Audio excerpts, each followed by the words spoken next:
J'espère que vous vous comportez bien dans ce confinement sanitaire en raison des circonstances particulières de cette pandémie de coronavirus.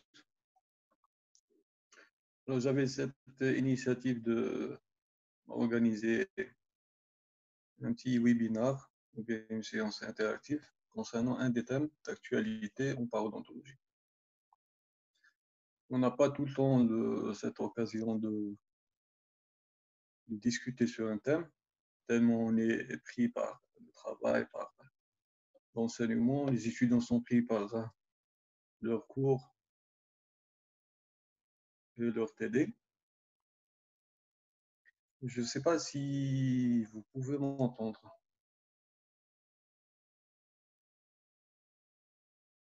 Est-ce que vous m'entendez? Est-ce que c'est clair?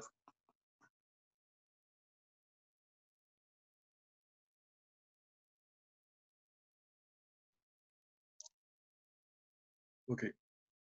Donc je pense que la plupart ont la possibilité de m'entendre. Très bien. Bon, j'espère que vous êtes bien. Alors dans ce webinaire et ce thème, ça n'a rien à voir avec ni le programme d'enseignement, ni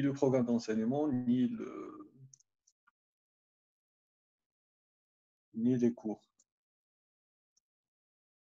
Alors, ce webinaire va entrer dans le cadre de la formation continue, parce que déjà on a besoin d'être formé tout le temps, malgré qu'on est resté chez nous.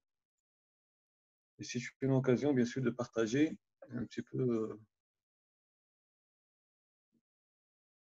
C'est une occasion de partager un petit peu nos connaissances à travers les articles, à travers la littérature. Est-ce que la voix est claire?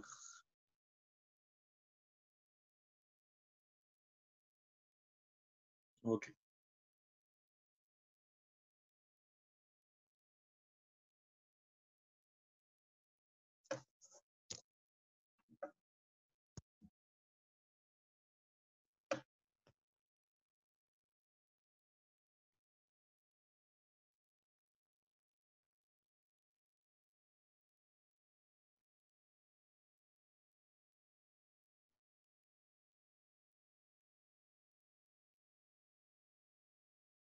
Alors, dans cette plateforme, vous avez la possibilité de poser des questions parallèlement à notre discussion.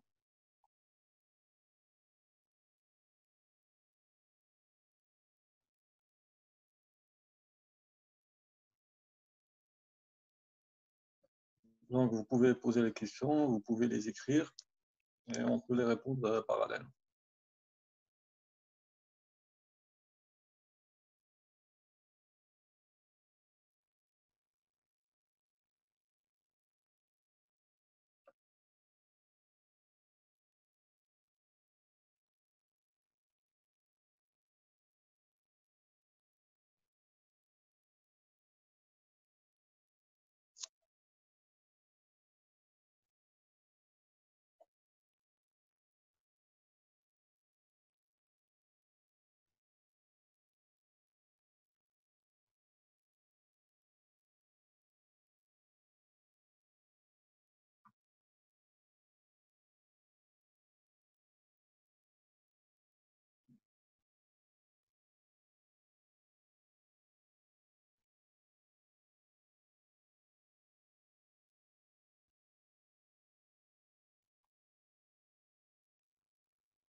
Alors, pourquoi le choix de cette thématique?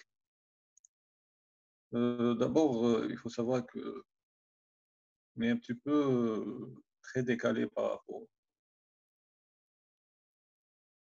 aux autres pays. On reçoit l'information tardivement et on la diffuse tardivement aussi. Donc, tout ce qui,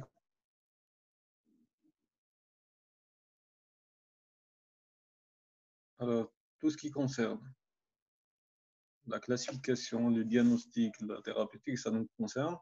en tant que praticien. Et on essaie de les exploiter dans notre pratique quotidienne. Alors, cette nouvelle classification de 2018 va donner un petit aperçu sur cette classification. Alors, c'est une classification qui a été établie par deux communautés les plus célèbres en parodontologie, à savoir l'EFP, European Federation of Parodontology, et le AAP, l'Académie américaine de parodontologie.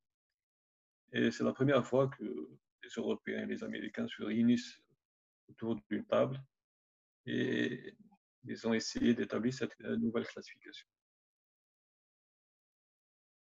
Donc, la première réunion a été tenue à Chicago au mois de novembre en 2017. Il y avait 4 groupes workshop et chaque workshop est responsable d'une partie de la maladie parodontale. Il y avait un workshop sur la santé parodontale et les gingivites. Il y avait un deuxième workshop sur les parodontites spécialement. Il y avait un troisième sur l'interface parodontite et maladie systémique. Et il y avait le dernier workshop sur les périimplantites. On va un petit peu détailler à notre niveau tout ce qui est santé parodontale, tout ce qui est gingivite, et bien sûr les parodontites, parce que ça nous intéresse en tant que clinicien, ça nous intéresse en tant qu'enseignant, et en tant qu'étudiant aussi, ça nous intéresse. Alors, pourquoi cette nouvelle classification? Pour 4 raisons. La première de ces raisons, c'est que si on peut voir au niveau mondial, les Européens utilisent une classification.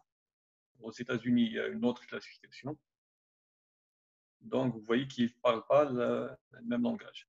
Bon, nous, comme des pays un petit peu en voie de développement, on est obligé de suivre une des écoles, européennes ou bien américaines. Donc, cette nouvelle classification a permis d'avoir un même langage, que ce soit les Européens, que ce soit les Américains. Ils se sont réunis pour établir le même langage lorsqu'ils décrivent les cas cliniques entre eux. Deuxième raison, c'est que jusqu'à maintenant, avec tout le progrès, ils n'ont pas pu établir une différence nette entre une parodontite chronique et une parodontite agressive, ni sur le plan microbiologique, ni sur le plan immunologique.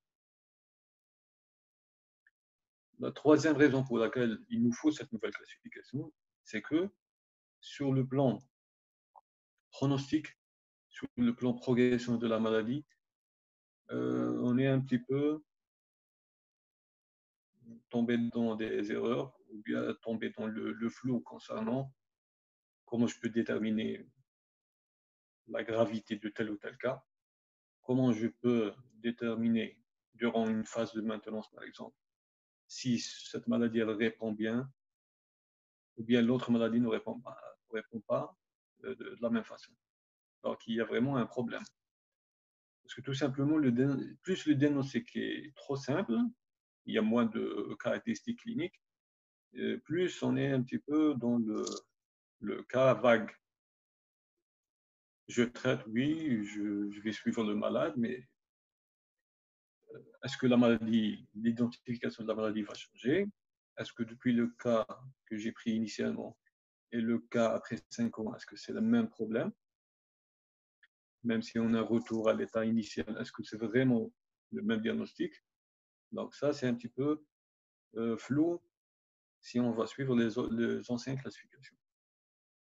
Le quatrième point, et qui est très essentiel, c'est concernant le terme de santé parodontale.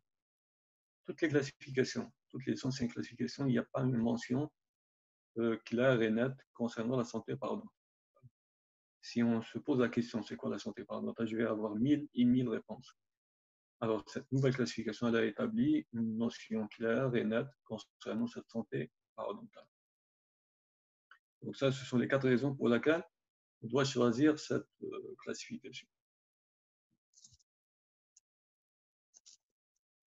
Alors, je vais vous partager un article de l'EFP, c'est l'article original. Et cet article original, il explique bien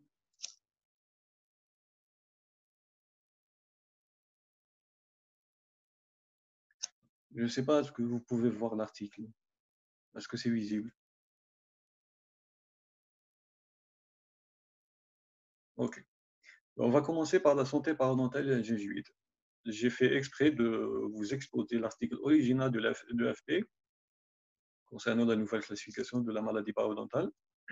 Donc là, on va commencer par la santé parodontale et la gingivite. Un petit peu.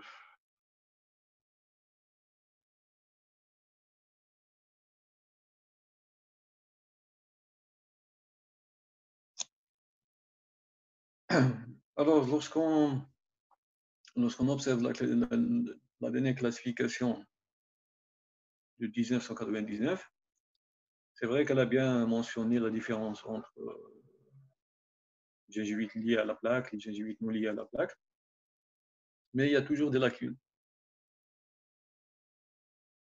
Il y a des lacunes parce que il y a des entités de gingivite qui sont liées en même temps à des facteurs locaux. Lorsqu'on parle de facteurs locaux, je précise le biofilm, et on a aussi un facteur extrinsèque qui peut être un facteur systémique. Donc là, il y a des lacunes concernant l'identification exacte. Comme je vous ai dit, il n'y a pas de notion de santé parodontale.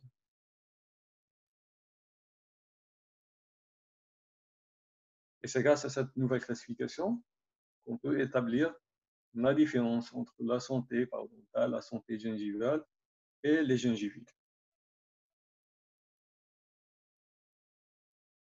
Elle a divisé également, comme vous voyez, les gingivites en 2 parties, les gingivites liées au biofilm et les gingivites non liées au biofilm.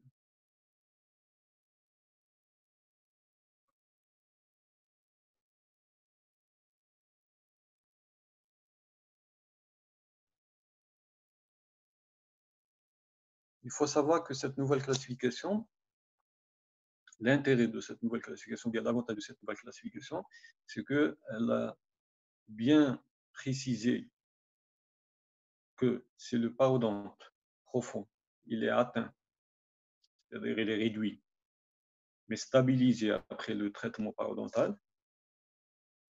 Si on a une gencivrose, on peut dire que là, on est dans le cas d'une santé gingivale. Donc, si je prends un cas de parodontite traité, bien traité et stable, sur le plan gingival, je peux dire qu'il y a une santé gingivale. Ça n'existait pas avant dans les anciennes classifications. Le cas contraire, si j'ai une parodontite que j'ai traitée, mais le traitement n'a pas réussi, si j'aurais une récidive de l'inflammation gingivale, dans ce cas-là, c'est un petit peu incorrect que j'ai un cas de gingivite. Donc, la nouvelle classification n'a pas associé les gingivites et les parodontites dans le même cas. Ça, il faut le souligner, il faut le savoir. Je ne peux pas dire sur un cas que j'ai une gingivite et j'ai une parodontite, les deux. Dans ce cas-là, je vais conserver la notion d'inflammation gingivale.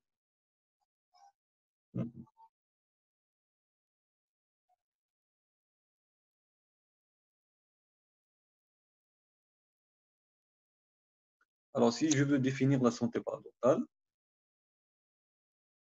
donc la santé parodontale est définie comme étant une silence clinique. Donc, absence de signes cliniques que vous avez l'habitude de le voir. On a donc absence de poche, absence de perte d'attache, pas de résorption osseuse, pas de saignement. Tout ça, ce sont les signes de la santé parodontale. Alors, on peut trouver sur un seul site qui a une santé parodontale, comme on peut trouver ça au niveau de tous les sites de la cavité buccale. Donc, soit la santé parodontale elle est isolée, soit elle intéresse toute la cavité buccale. La santé parodontale s'applique sur un parodonte intact, comme elle s'applique sur un parodonte qui est réduit. Alors, le parodonte réduit, il peut être réduit à cause de la parodontite, mais entre parenthèses, c'est une parodontite qui est stable et traitée. Et il peut être aussi un parodonte réduit si le parodonte on a déjà pratiqué sur ce parodonte une chirurgie. Par exemple, dans le cas des élongations coronaires, comme vous savez, on touche à l'os, on touche à la gencive. Donc là, en quelque sorte, on a réduit le parodonte. Mais cette réduction est une réduction à visée thérapeutique. Dans le cas de récession gingivale, par exemple, comme vous savez, vous avez une migration apicale de la gencive. Cette migration apicale de la gencive, elle est favorisée par la présence de déhiscence. Et la déhiscence, c'est une résorption osseuse. Donc là, on est dans le cas de parodonte réduit.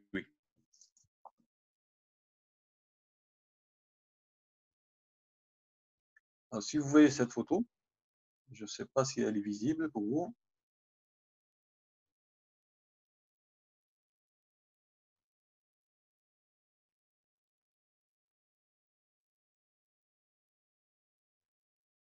Visible, ok. Alors, sur cette photo, alors c'est rare de voir un état parodontal comme cet état figuré sur la photo. Donc là, vous voyez une gencive qui est intacte. Il n'y a pas de signe d'inflammation. Si on fait le sondage, il n'y a pas de poche. Radiologiquement, il n'y a pas de résorption osseuse. Il n'y a pas de saignement. Mais ça, c'est un cas qui est vraiment idéal, qui est vraiment très rare. Si on prend l'état actuel de la société, de la population, c'est rare de trouver ce type de santé parodontale parfaite.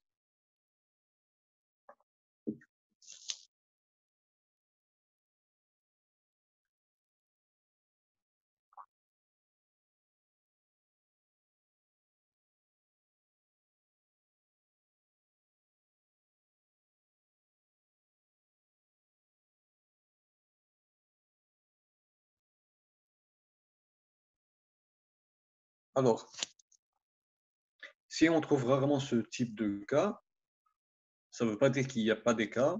Dans la majorité des cas, on peut trouver des états de santé du parodonte.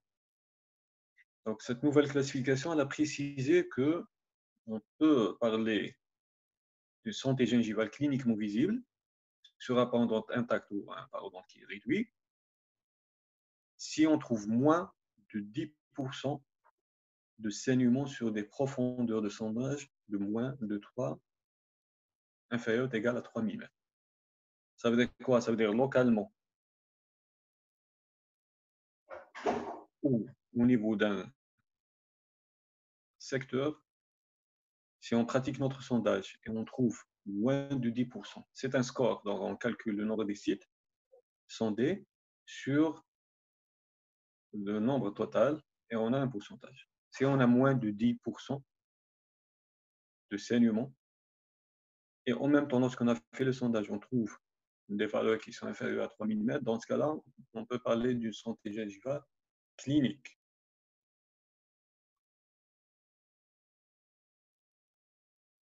Alors, dans le cas où on trouve plus de 10%, toujours au niveau des poches qui sont inférieures ou égales à 3 mm, dans ce cas-là, on va parler d'une gingivite.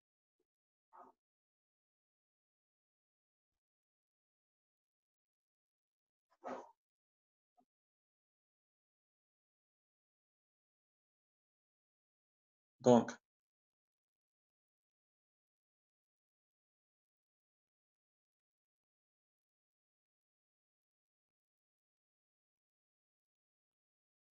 le problème pour le consensus concernant la nouvelle classification, ce n'est pas d'identifier la gingivite, parce que ça est clair que toute inflammation gingivale sans perte d'attache, il s'agit là d'une gingivite. Mais le problème, c'est que, comme on a dit ici, on a un parodonte qui est réduit et on a une inflammation gingivale. Est-ce qu'on va dire que là, il s'agit d'une gingivite, sachant que le diagnostic initial était une parodontite? Est-ce qu'on peut rejoindre les deux? C'est ça le problème.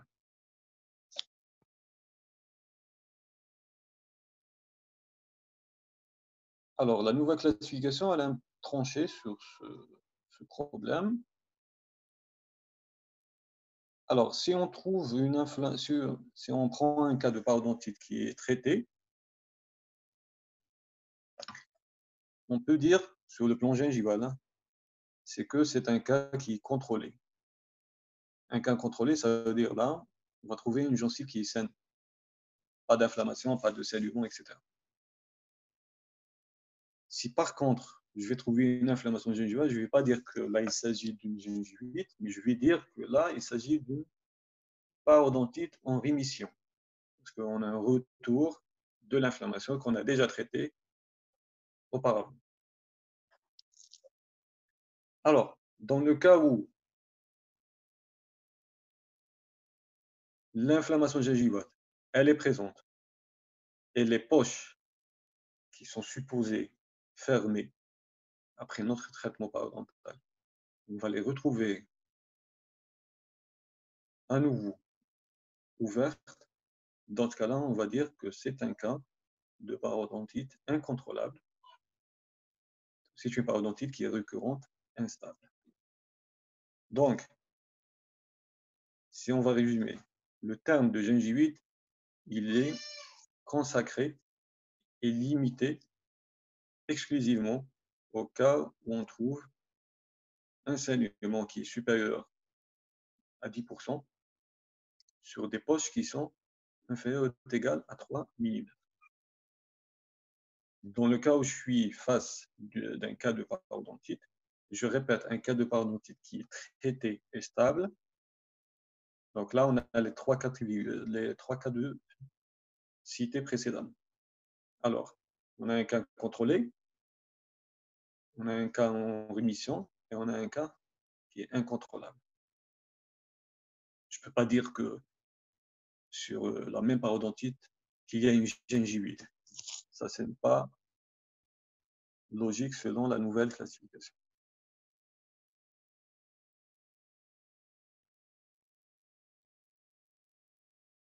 Là, je vais revenir à la santé parodontale. Je ne sais pas si vous voyez cette case.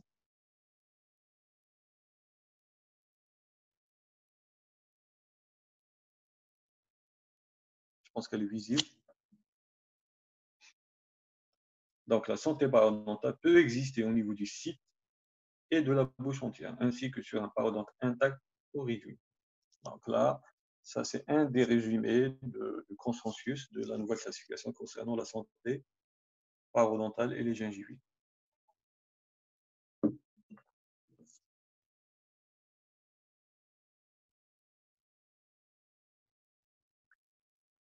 Une autre conclusion, donc la santé gingivale clinique a été définie avec moins de 10% de saignement sur des profondeurs de sondage inférieures ou égales à 3 mm.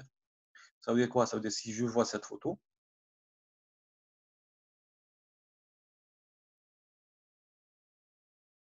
je ne sais pas si elle est claire.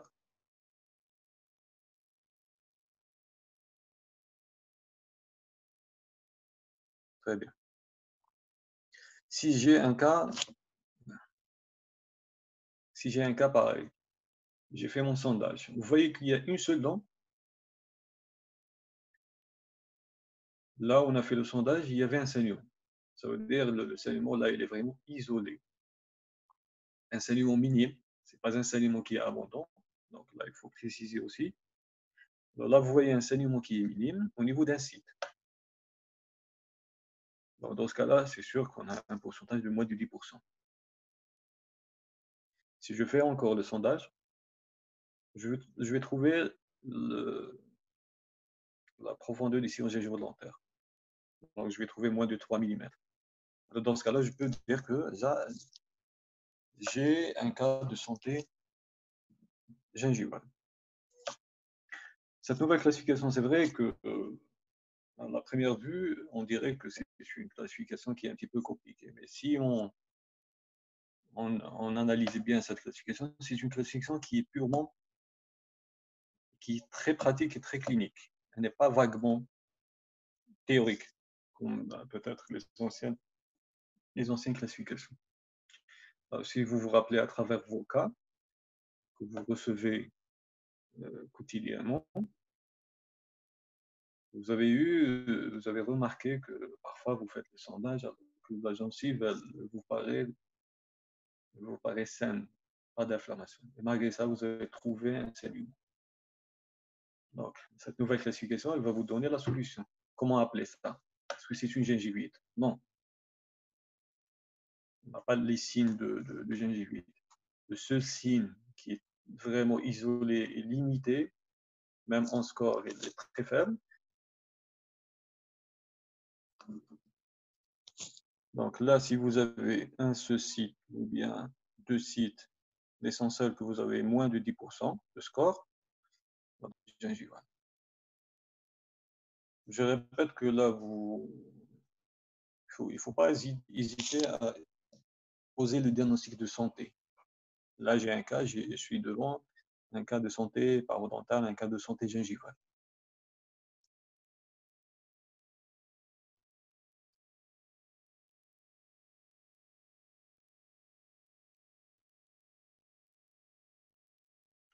Je ne sais pas, est-ce que c'est clair jusqu'à maintenant?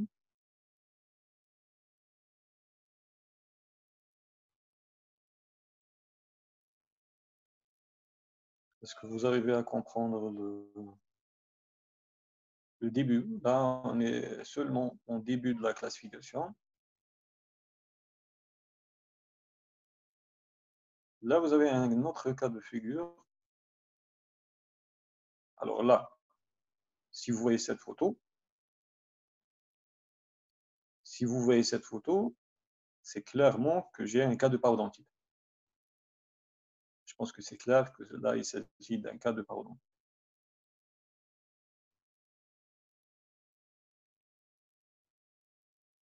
Alors, si je vais analyser le tissu gingival, cliniquement, je vois qu'il n'y a pas de coloration érythémateuse, il n'y a pas d'œdème. Si je vais prendre le sondage, à peine j'ai un saignement, parfois je n'ai plus de saignement. Et si je prends la radio, je trouve forcément des défauts osseux. Donc là, on est dans le cas d'une santé ou bien stabilité gingivale chez un patient atteint de parodontite avec un parodonte réduit. Alors que vous voyez cette photo, je ne peux pas dire que là, je suis devant une santé parodontale comme la santé parodontale qu'on a exposée précédemment. Ce n'est pas la même chose. Là, je suis devant un cas de parodontite qui est traité et qui est stable. Dans ce cas-là, la gencive montre des caractéristiques du gencive saine. Dans ce cas-là, je vais dire que je suis devant une stabilité et une santé gingivale. À condition, bien sûr, que vous trouvez des poches qui sont fermées. Si je n'ai pas de poche fermée, c'est comme on a dit précédemment, c'est un cas qui est incontrôlable. C'est une parodontite qui est récurrente. Donc là, il faut faire attention lorsqu'on fait le sondage. En même temps, je vais apprécier la présence ou l'absence de saignement, et en même temps, est-ce que les poches sont fermées ou sont ouvertes?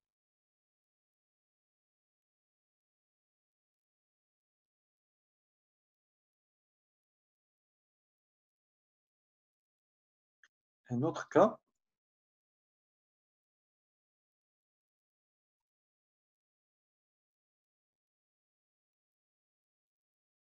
alors, après la définition de la santé parodontale gingivale et la définition de la gingivite, Alors, comme vous savez, on a divisé les gingivites en deux catégories. Gingivites induites par la plaque et les gingivites non induites par la plaque. Alors, pour les gingivites induites par la plaque, on a les gingivites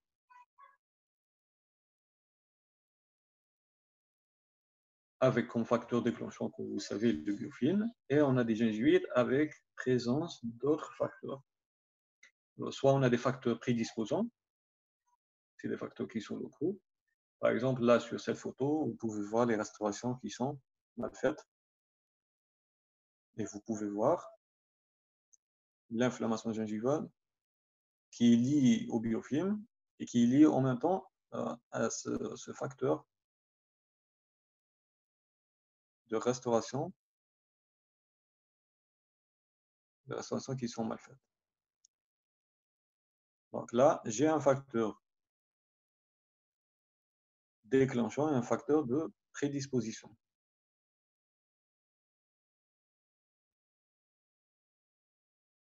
Bien sûr, vous avez la restauration, vous avez la restauration prothétique, etc.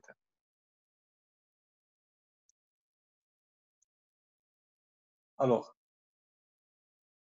toujours dans les gingivites induites par la plaque, on a les gingivites qui sont liés aussi par des facteurs modifiants, des facteurs de risque systémique. Vous avez le tabac, vous avez l'hyperglycémie, les patients diabétiques, vous avez les problèmes nutritionnels, vous avez les médicaments immunomoduleurs, comme la cyclosporine par exemple. Donc là, vous avez un cas de gingivite qui est modifié par une prise médicamenteuse. Donc là, ça c'est un cas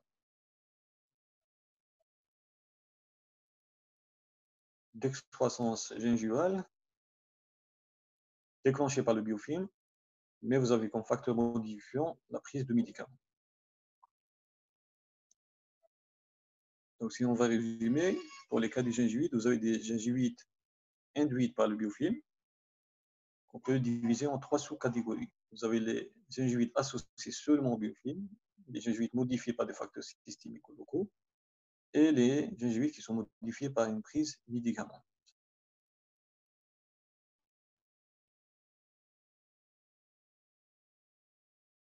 Est-ce que c'est clair?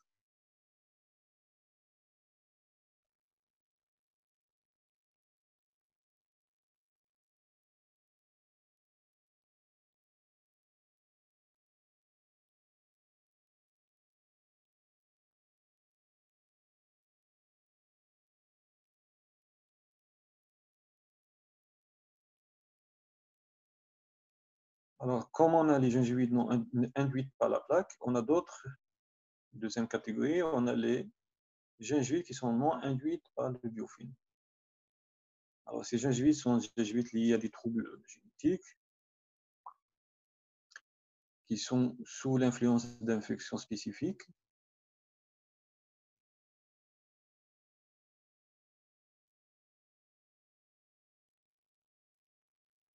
Qui sont sous l'influence de maladies inflammatoires et qu'il y a des gingivites qui sont liés à un processus néoplasique. Vous avez des maladies endocriniennes, nutritionnelles, métaboliques, les lésions traumatiques et les pigmentations gingivales.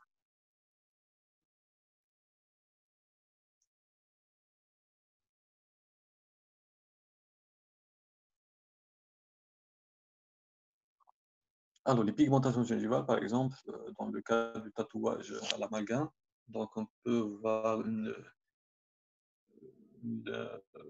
une tache noirâtre au niveau de la gencive. Donc là, c'est une des cas de pigmentation gingivale. Les processus néoplasiques, comme vous savez, vous avez les cas de pseudotumeurs, comme les pulis, par exemple, donc il est classé dans la catégorie de gingivite non induite par la plaque. Il y a des cas de syndrome immunitaire ou des syndromes inflammatoires. Là, on peut trouver ces cas de gingivite. Il y a même des affections dermatologiques. On peut trouver ce genre de gingivite qui est lié qui n'est pas lié métabolisme du biofilm et qui est lié au métabolisme systémique contrôlé par la maladie elle-même. Je voulais préciser, comme l'a fait l'EFP, c'est qu'on a toujours le problème de sondage. Comment on peut sonder? Est-ce que je sonde mieux que vous? Est-ce que vous sondez mieux que moi? Là, le problème, c'est le problème de sonde, problème de l'outillage. Comme l'a précisé l'EFP, il est nécessaire de développer une sonde paradontale à force constante conforme à la norme ISO. Donc, même pour eux, les Européens et les Américains, ils ont signalé au cours de leur workshop sur la santé parodontale et sur les gingivites qu'il faut développer une sonde qui est conforme. On ne peut pas utiliser des sondes, n'importe quelle sonde, et utiliser cette classification. Peut-être que chez nous, ça sera le seul problème, c'est qu'on ne peut pas diffuser cette classification ni en milieu hospitalier, ni en milieu universitaire, en milieu d'apprentissage, tout simplement parce qu'on n'a pas de sondes qui sont conformes. Alors là, c'est un tableau récapitulatif de tout ce qu'on a dit depuis la santé gingivale. Ensuite, on a les gingivites induites par le biofilm. Et on a les maladies gingivales non induites par le biofilm.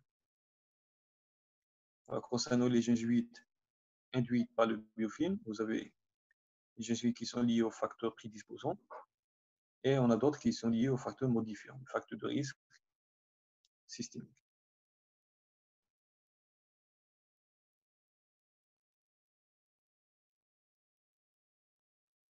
Alors là, vous avez un dessin établi toujours par l'EFP au cours de leur workshop concernant la classification du patient. Comment je peux classer mon patient?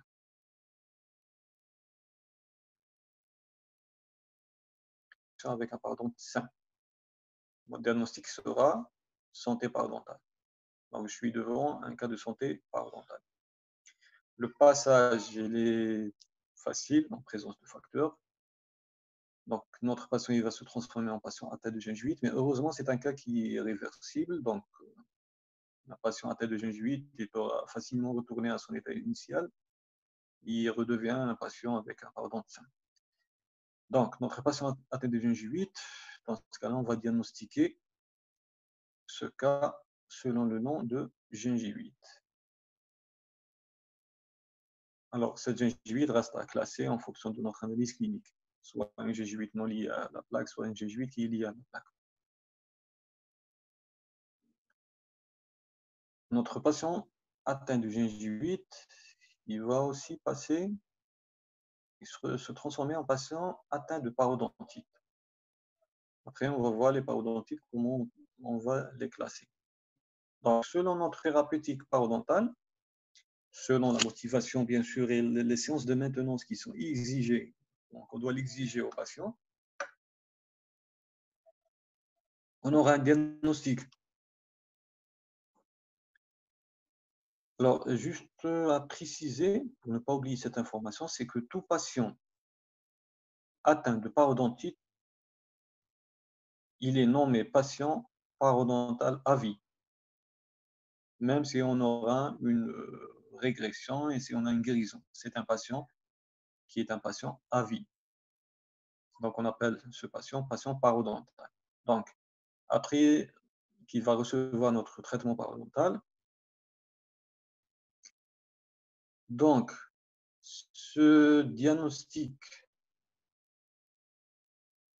alors, soit on est face à un patient parodontal contrôlé, donc on aura un cas de santé, de stabilité parodontale, soit on a un cas de patient parodontal en rémission. Dans ce cas-là, comme on a déjà précisé, on aura une inflammation gingivale. Et la case rouge,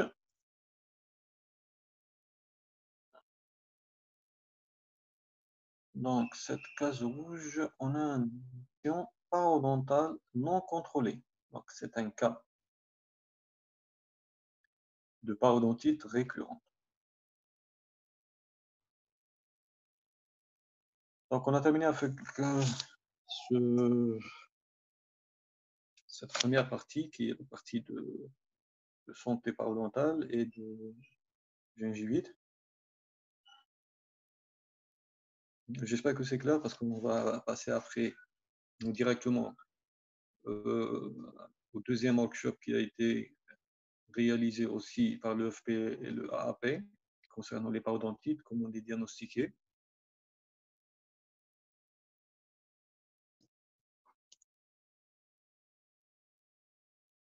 Je ne sais pas si c'est clair pour vous.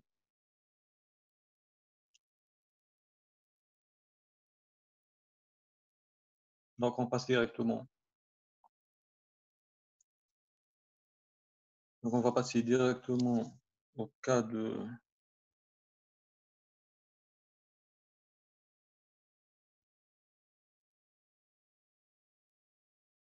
Alors, je vais saluer notre confrère aussi, notre spécialiste en parodontologie, maître assistant, Dr Bulbaché. Je ne sais pas s'il nous écoute.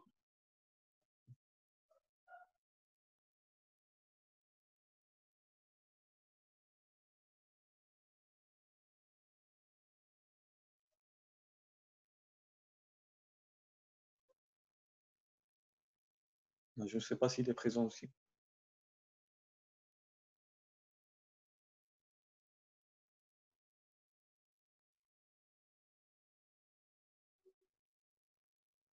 Ok, donc Dr Bulbaché est là, donc vous pouvez lui poser toutes les questions.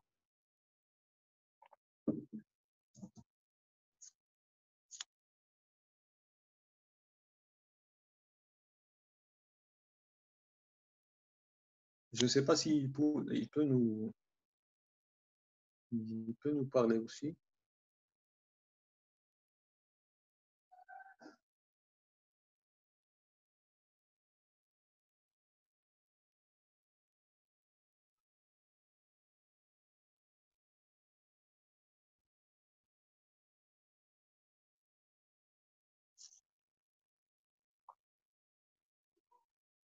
Est-ce que vous pouvez voir l'image?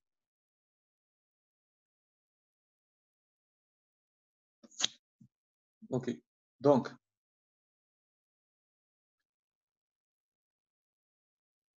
alors il faut savoir que cette, euh, il faut savoir que avec les anciennes classifications, surtout la dernière classification de 1999, elle a divisé la parodontite en parodontite chronique, en parodontite agressif, mais c'était vraiment très insuffisant comme répartition. C'était un petit peu bouleversant de choisir entre une parodontite chronique et une parodontite agressive. D'ailleurs, je dis ça toujours aux étudiants, et je pense qu'ils vont confirmer ça, c'est que comment je vais poser un diagnostic, de parodontite chronique qui est clair, et je vais en même temps mettre un diagnostic différentiel de parodontite agressive. Ça, c'est pas logique.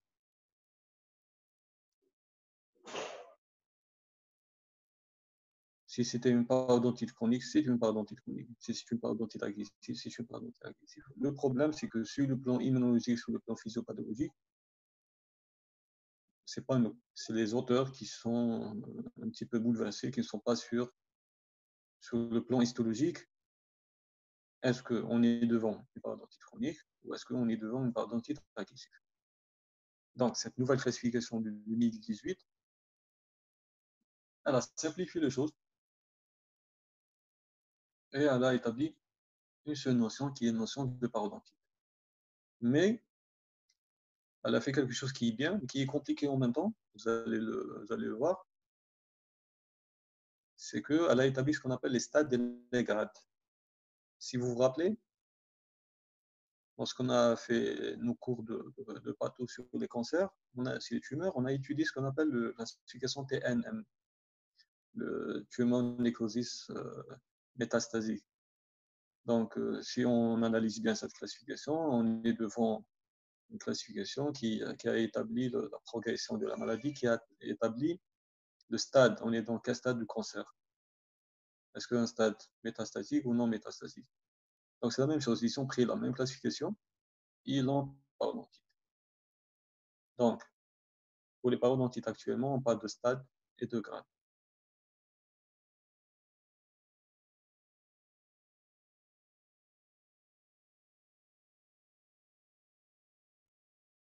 Donc, ça va concerner les parodontites anciennement appelées parodontites chroniques et parodontites agressives. Concernant les maladies nécrotiques, parodontites nécrosantes, donc elle a conservé cette appellation et elle a ajouté comme troisième forme de parodontite, elle a ajouté ce qu'on appelle les parodontites manifestation directe de maladies systémiques. En fait, cette appellation a été déjà existante dans les anciennes classifications, mais ils ont un petit peu changé le contenu.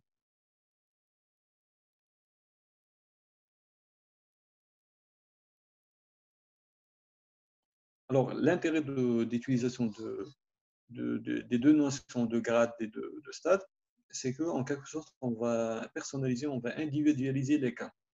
Tu peux avoir un cas de parodontite chronique, vous pouvez avoir un cas de parodontite chronique, et on a l'impression que c'est la même parodontite chronique, alors que c'est faux. Mon cas clinique, je vais traiter différemment que vos cas de parodontite chronique. La même chose pour les parodontites agressives. Donc, l'intérêt d'utiliser ces deux notions de stade et de grade, elle a un intérêt qui est purement thérapeutique. Chose qui est bien pour cette nouvelle classification, parce que les anciennes classifications, ils n'ont pas pris en considération la thérapeutique. Cette nouvelle classification, elle a pris en compte notre traitement. Est-ce que notre traitement, il est efficace d'un degré moins ou d'un degré modéré ou bien d'un degré élevé? Et lorsqu'on parle de thérapeutique, on parle aussi de pronostic. Donc là, ils ont bien précisé que le pronostic ne dépend pas seulement du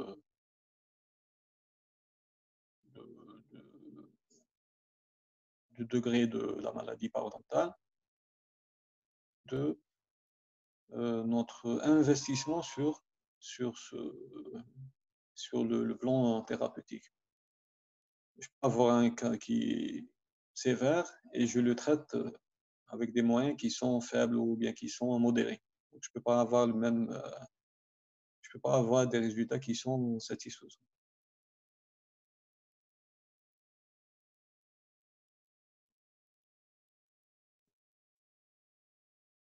Donc là, comme je vous ai dit, c'est une des conclusions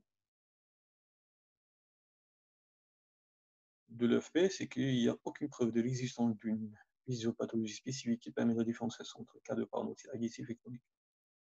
Je pense que là, c'est clair.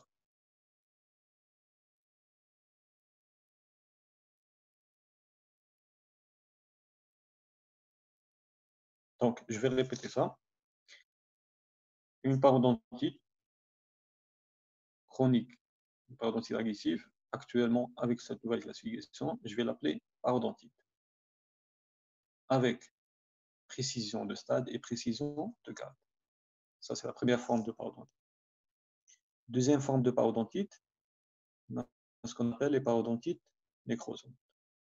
Troisième forme de parodontite, on a une parodontite qui est manifestation directe de maladie systémique.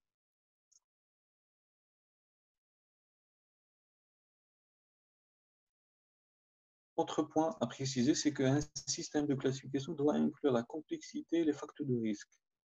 Les anciennes classifications n'ont jamais inclus ni la complexité, ni la sévérité, ni les facteurs de risque. Je peux avoir une parodontite chronique avec un risque, avec comme facteur de risque le tabac, le tabagisme, est un des facteurs de risque. Vous pouvez avoir un autre cas qui ressemble au mien, mais avec un autre facteur de risque qui est le diabète. Est-ce que les deux cas vont être traités de la même façon? Est-ce que les deux cas ils vont avoir le même, la même progression? est-ce qu'ils vont avoir le même pronostic? Ça, c'est différent.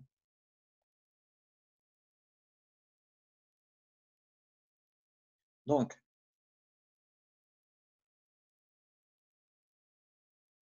je vais lire ce paragraphe parce qu'il est intéressant. Est-ce que vous pouvez le voir?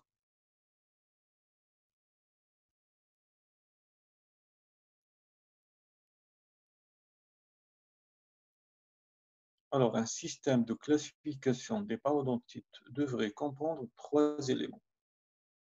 Donc, identification d'un patient comme cas parodontal. C'est pour ça que je vous ai dit un patient que vous le recevez et vous allez trouver qu'il souffre d'une parodontite. C'est un patient parodontal. Il va rester comme ça toute sa vie. Deuxième point, identification du type de parodontite. Troisième point, description de la présentation clinique et d'autres éléments qui influencent la gestion thérapeutique, le pronostic et les répercussions potentiellement plus larges à la fois sur la santé bucco-dentaire et systémique. C'est vrai, depuis tout le temps, on sépare le problème parodontal de la santé bucco-dentaire et de la santé systémique. Vous savez, c'est grâce au dernier consensus concernant la relation, une réciprocité entre le problème systémique et le problème parodontal, et que la santé parodontal est indispensable pour avoir un équilibre de santé bucco-dentaire et un équilibre de santé systémique.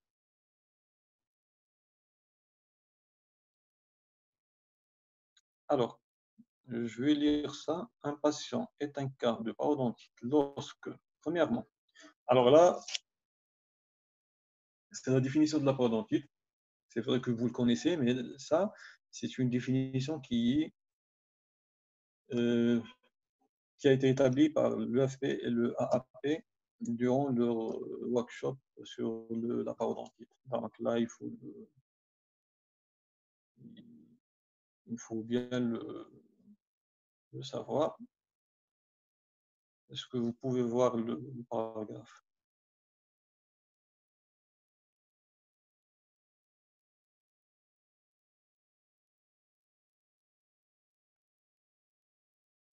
Donc, un patient est un cas de parodontite lorsque, premièrement,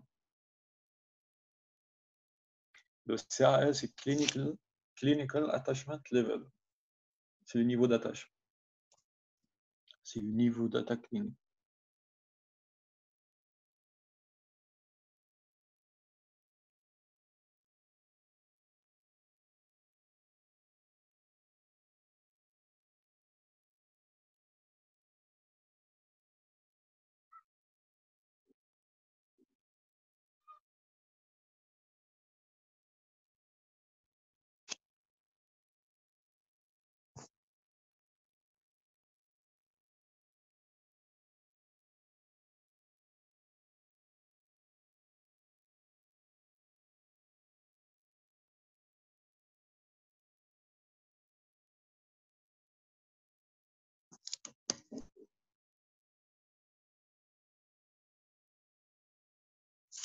Moi, je pense que Dr Belbachi, vous pouvez parler, hein, parce qu'il y avait un problème de micro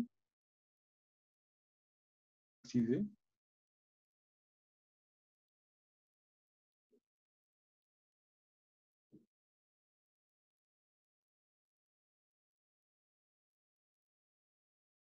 OK. Donc, le premier point, c'est que le niveau d'attache clinique interdentaire est détectable sur plus de deux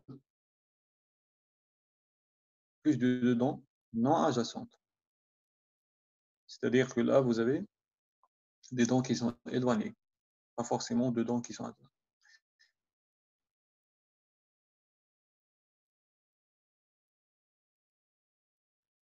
Alors là, si vous remarquez, ils ont mentionné dents, ils n'ont pas mentionné site. Donc la nouvelle classification, si on veut déterminer la localisation des paires d'attache, on utilise la dent complète. on n'utilise pas la notion du site. C'est pas comme on a déjà fait conventionnellement avec les anciennes classifications. Donc, si vous avez plusieurs dents, plus de 2 dents non adjacentes, éloignées, avec une perte d'attache interdentaire, là, on va parler de cas de parodontite. Deuxième point, si vous avez le niveau d'attache vestibulaire ou bien lingual est supérieur ou égal à 3, avec présence de poches qui sont supérieures à 3 mm, est détectable sur plus de 2 dents. Donc là, il ne s'agit pas seulement des pertes d'attache interdentaires, mais aussi des pertes d'attache au niveau vestibulaire et lingual. Donc lorsqu'on va analyser, il ne faut pas oublier les faces vestibulaires et les faces linguales et palatines. Troisième point, le niveau d'attache observé ne peut être attribué à des causes non parodontales, telles que. Alors, ça veut dire quoi ça? Quand on fait un sondage, on a l'impression qu'il y a une profondeur, alors que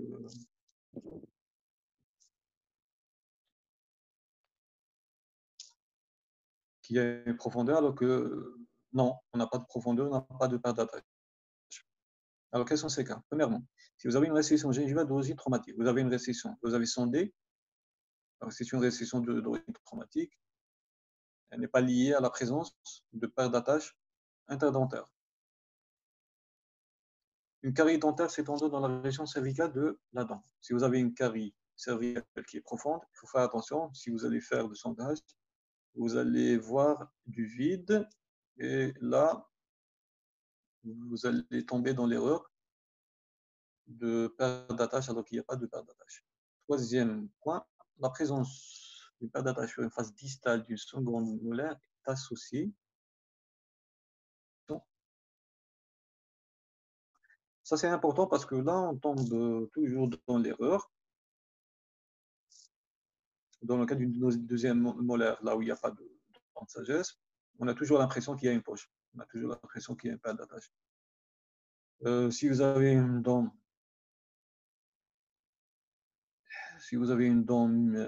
mésale ou distale à cause d'un site d'extraction, là aussi, on a l'impression qu'il y a une perte d'attache. Donc là, il faut faire attention. Si vous avez une lésion endodontique avec une répercussion parodontale secondaire, donc là, il faut faire attention. S'il y a une répercussion parodontale secondaire, ça ne veut pas dire qu'il y a une perte d'attache. Dans quel cas on peut dire qu'il y a une perte d'attache? Si on a une lésion combinée. Vous avez une lésion endodontique, vous avez une lésion parodontale. Cinquième, donc on aura l'impression que vous avez une perte d'attache.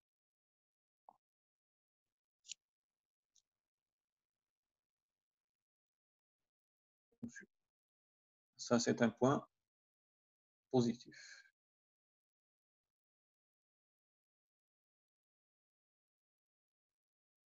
Alors, lorsqu'on parle de stade, ça veut dire quoi? Alors, vous avez stade égal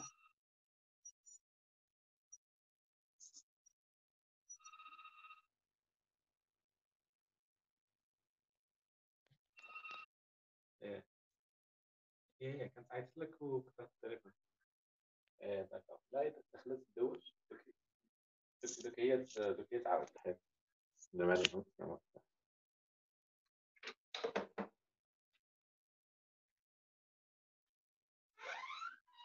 Oui, docteur Gulbachir, est-ce que vous me recevez? Oui, oui. Allô?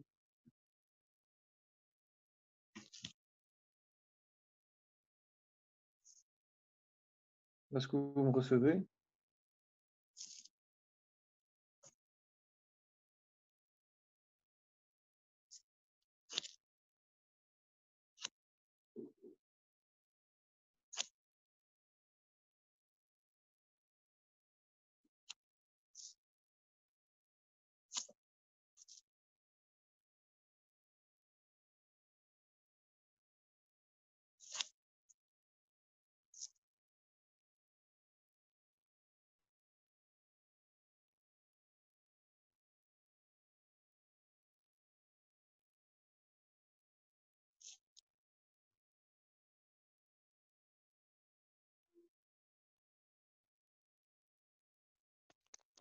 Oui, vous m'entendez là? Oui, oui, oui, je vous entends. Je ne sais pas ce que les autres peuvent vous entendre.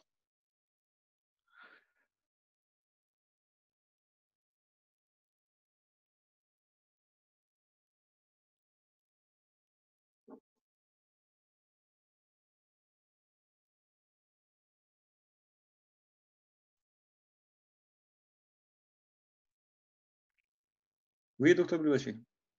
Oui, très bien. Donc, Je ne sais pas ce je que les voulais... autres peuvent vous entendre. Oui, je pense qu'à travers la conversation, je vois que c'est bon. C'est OK. Et OK. Donc, je ne sais Très pas si bien. vous avez quelque chose à ajouter. Non, non, non, c'est très bien. Je voulais juste, avant que vous rentriez dans l'explication des stats et des grades, chose qui est très délicate. Bon, mais je pense qu'avec la qualité pédagogique et la qualité de votre exposé, ça va pas être très difficile.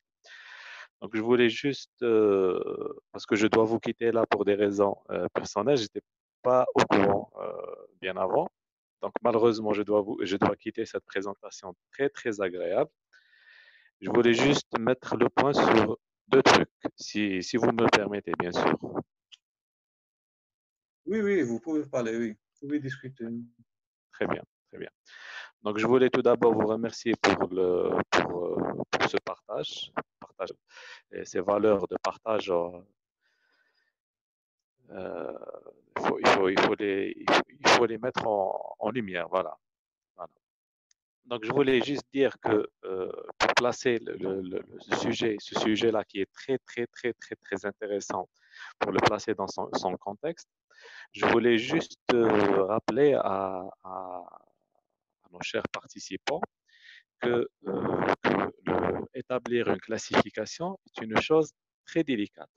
Très délicate, pourquoi? Pour deux raisons, pour deux simples raisons. C'est que pour établir une classification, il faut tout d'abord un recul clinique. Et pour la deuxième raison, qui est la raison la plus intéressante, c'est qu'on a deux volets. On a le volet de l'évolution scientifique, d'une part, et on a le volet nosologique, en deuxième lieu. Donc l'évolution scientifique, comme on le sait tous, ça va vite, ça va très vite, ça va très très vite. Ça va vite à un point où la nosologie, c'est-à-dire la nosologie, qu'est-ce que ça veut dire nosologie? C'est la science qui appelle les choses, qui donne une terminologie aux choses. Donc la nosologie n'arrive pas à rattraper cette évolution scientifique. Et c'est pour cela qu'on se trouve toujours décalé par rapport, on retrouve avec des classifications décalées par rapport à nos cas cliniques. Ça veut dire qu'on n'arrive pas à classer ou à placer nos cas cliniques dans une case bien définie. Ça veut dire toujours les classifications, dès l'apparition d'une classification, elles se trouvent dépassées par l'évolution scientifique ou par la réalité pratique quotidienne. Donc, cette classification, celle que vous nous présentez aujourd'hui, est une classification que, comme vous l'avez si bien souligné, est une classification qui a couronné le travail de... Vous m'entendez là? Oui, oui, oui. Je vous entends. Donc, Je ne sais pas, est-ce que les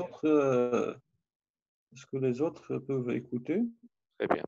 Donc, c'est une classification qui a couronné les travaux, on peut dire, les travaux de tout le monde, les travaux de la compagnie européenne et les travaux de la compagnie américaine. Chose qui ne s'est pas arrivée, docteur Oujdi, depuis quand? Depuis la classification de 89. Ça veut dire chose qui ne s'est pas arrivée depuis 30 Oui, ans. exact. Donc, c'est une classification très intéressante. On peut dire que c'est une classification mondiale. C'est une classification mondiale qui a couronné le travail de presque 2 ans et demi. Docteur Oujdi avait fait un travail Tu remarquable. sais, Oui, oui. Tu sais ce qui est malheureux lorsqu'on analyse la classification, lorsqu'on analyse les experts. Bon, oui, il faut signaler qu'il y a plus de 100 110 experts, plus de 100 experts. experts mondiaux qui ont participé dans l'élaboration de cette classification, répartis en 4 workshops, Alors, comme vous l'avez dit. pour que les autres sachent, Oui, c'est que le seul pays, je ne sais pas, normalement, c'est le seul pays du Maghreb qui a participé à l'établissement de oui, cette Maroc, classification, que ce soit directement ou bien indirectement, c'est le Maroc, à Maroc, travers la société. la société marocaine de parodontologie Et d'implantologie. normalement, Donc, c'est le. si les participants ont bien remarqué, le premier workshop, lorsque vous avez présenté votre article, au-dessous, c'est titré, on trouve deux professeurs éminents marocains qui ont participé à l'élaboration du résumé de la santé parodontale Oui, aux États-Unis. concernant. Oui, le premier workshop Premier workshop, exactement. Il a été signé par a été tenu également en collaboration avec la société la marocaine. société D'ailleurs, la marocaine. Elle a société participé. marocaine, elle est considérée actuellement Pour l'EFP. comme un membre actif au sein de l'EFP, malgré que Exactement. il ne s'agit pas d'un pays européen. Exactement. Exactement. Oui. Il est actif, c'est bien de souligner actif par ses travaux. Actif, pas seulement quand ça théoriquement, mais même sur le plan pratique. Oui, oui, oui. De parodontologie. C'est La malheureux, société, mais bon. elle existe depuis quelques années, elle est active par ses travaux. Et on le sent à travers plusieurs volets. Très bien. Oui. Ça, on Donc, peut continuer la description des stades et des grades. oui, oui, exactement, exactement. Sauf que moi, je dois quitter là. Malheureusement, je dois vous quitter. Malheureusement, c'est très intéressant ce que vous allez dire maintenant, je le sais. Donc, juste, je voulais juste souligner, vous me permettez 2 minutes, docteur Ojdé, c'est pas grave.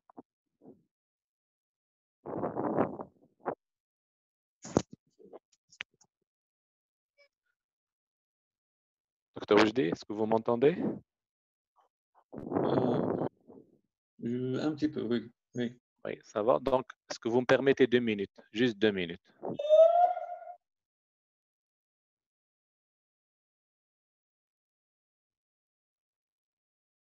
Oh, docteur Ojdé, Oui. est-ce que vous pouvez me permettre vous pouvez me donner 2 minutes, s'il vous plaît? Est-ce que vous pouvez me donner 2 minutes?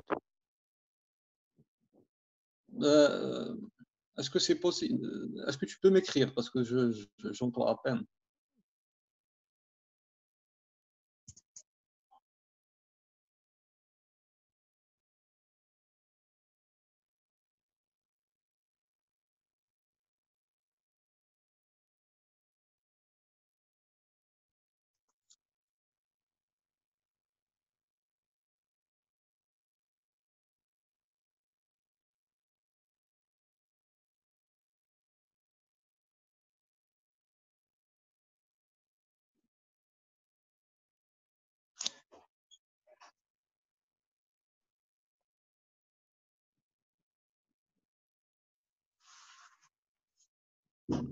Donc là, vous m'entendez, docteur Ojdé? Est-ce que vous Oui. m'entendez? Mettez de votre présentation et dire que déjà, on peut dire que vous êtes expert dans ce domaine-là, de cette classification, du moment que vous avez fait un travail énorme qui a été couronné par la présentation d'un mémoire et d'un livret qui est très intéressant en 2019, juin 2019. Et ce que vous nous présentez là, ça veut dire là, vos références, c'est le document de l'EFP qui a été publié en décembre 2019. Ça veut dire 6 mois à peu près après la présentation de votre mémoire. Et ce document d'appui, le document que vous travaillez avec, juste pour les participants qui sachent, c'est un document officiel de l'EFP qui a été considéré comme étant un cadeau de fin d'année pour toute la communauté parodontale mondiale du moment que c'était en accès libre. Donc maintenant, pour replacer votre sujet, pour vous placer dans le sujet, le docteur Oujdi essaie de partager avec nous l'extrait du jus de ce qui se passe dans le cadre de diagnostic parodontal. Diagnostic parodontal, voilà. Donc c'est un sujet qui est très, très, très, très intéressant. Il faut le prendre d'un œil philosophique. Ça veut dire qu'il faut bien comprendre l'âme de cette classification pour, euh, pour, pour pouvoir l'assimiler. Voilà. Donc, et avec la qualité pédagogique, avec la qualité de votre présentation, je suis persuadé que l'objectif va être atteint en fin de séance. Donc voilà, c'est tout ce que j'avais à dire, docteur Oujdi. Sinon, je ne sais pas si vous avez programmé des exemples en fin de séance. Ça veut dire vous donnez quelques exemples et vous les illustrez à travers. C'est-à-dire vous faites les deux sens, sens inverse et double. Vous donnez des exemples, vous donnez un diagnostic vers la fin, ou là vous donnez un diagnostic et vous donnez l'appui clinique qui va avec. Donc là, ça devient intéressant parce que c'est, si vous voulez, c'est des exercices. Donc, je ne sais pas si vous avez programmé ça ou pas. Oui, en fait, j'ai préparé toute un PowerPoint avec les cas, comment on Super, peut poser des diagnostics en utilisant cette classification. Malheureusement, j'ai un super. petit souci au niveau du PC. Logistique. C'est pour ça que je ne voulais pas annuler ce webinaire et je voulais directement partager cet article parce que c'est un article qui est Super, original. super. Mais Très par la bien, très suite, bien. après, Inch'Allah, peut-être on pourra programmer quelque chose Oui, pour d'autres de pratique. rencontres, ça serait bien, ça serait très bien. Oui, je l'ai programmé déjà, mais bon, avec un souci technique dernière minute, Super. j'avais un Non, problème. programmer Mais d'autres pour d'autres sinon, rencontres. Je on parle de peut faire d'autres ça, rencontres. c'est pas vraiment difficile. Oui, oui, c'est pas difficile, mais ça a un rendu excellent. Ça a un excellent rendu. Ben, je te remercie heureusement que je t'ai invité parce que là, toute seule, là, je vais me sentir seul. Non, c'est avec plaisir. J'aurais bien aimé être informé avant parce que là, j'ai des empêchements, quelques obligations, mais ça m'a fait très, très plaisir et euh, voilà, donc je dois vous quitter et Inch'Allah, Inch'Allah, oui, Inch'Allah. Inch'Allah, Inch'Allah. Merci beaucoup et voilà, bon courage pour la suite et bon apprentissage, voilà, pour tout le monde. Merci à toi, mon ami. Merci Merci, pour merci. être présent avec nous. Au plaisir, au plaisir. Merci à vous, merci à vous. Au plaisir. Allez, ok. À bientôt. Merci. Donc, on va continuer avec le.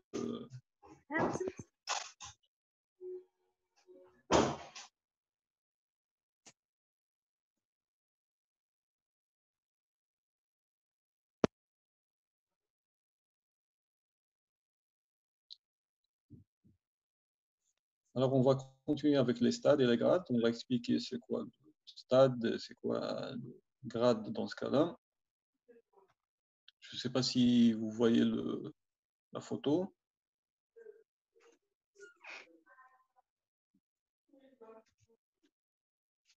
OK. Donc, lorsqu'on parle de stade, on doit associer deux critères. La sévérité de la maladie à l'examen initial, et on va associer aussi la complexité de la gestion de la maladie. Ça, c'est quelque chose qui est... Ça, c'est quelque chose qui... bon, juste à... Bon, juste une petite remarque. Alors, si vous voulez poser une question oralement, c'est possible. Hein. Juste, il faut activer votre micro et vous pouvez le poser directement. Bon, je n'ai pas coupé le micro, donc vous pouvez réagir à n'importe quel moment.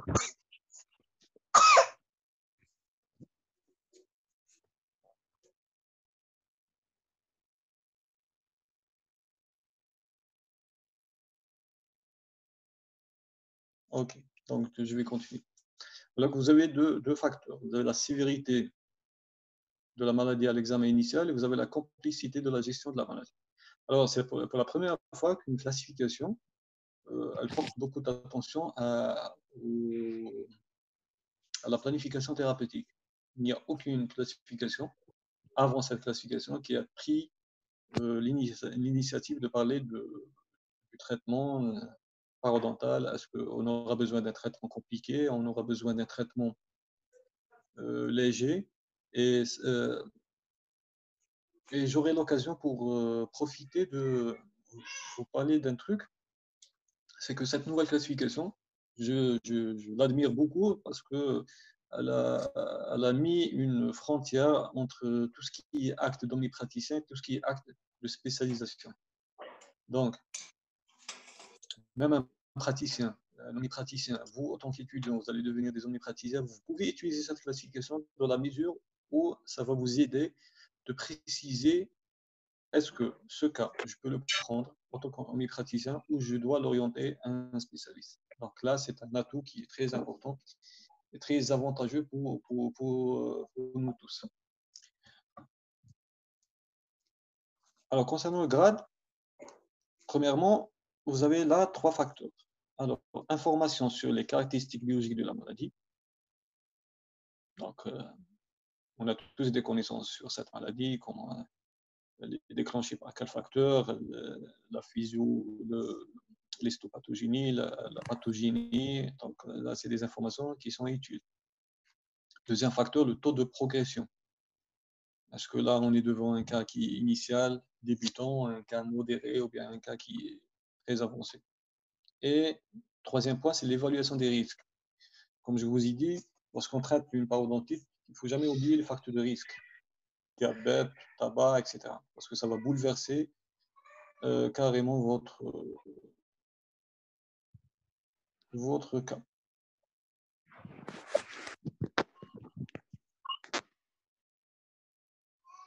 Donc, les stades, comme vous voyez là, les stades dérivent la sévérité et la complexité de la maladie, tandis que les grades fournissent des indications supplémentaires sur ces caractéristiques biologiques. Comment ils vont influencer le déroulement de la parodontite? Je pense qu'il y a toujours une réponse que vous le connaissez tous, que ce soit pour le diabète ou que ce soit pour le tabac. Donc, c'est des connaissances biologiques que vous connaissez auparavant. Alors, on va un petit peu...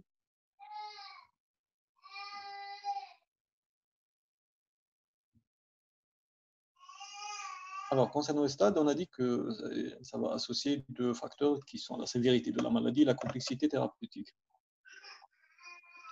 Donc, concernant la sévérité, comme vous voyez, l'objectif principal est de classer la sévérité, la distribution de la destruction ou des dommages causés au tissu par la parodontite. Donc, si je veux classer une parodontite selon un stade, je vais la localiser selon l'étendue et je vais aussi la classer selon la sévérité des dommages ou bien de la destruction tissulaire. La complexité, donc l'objectif secondaire est de déterminer la complexité liée au contrôle de la maladie et de la gestion fonctionnelle et esthétique à long terme de la dentition du patient. Alors là, vous avez quelques photos qui expliquent les stades.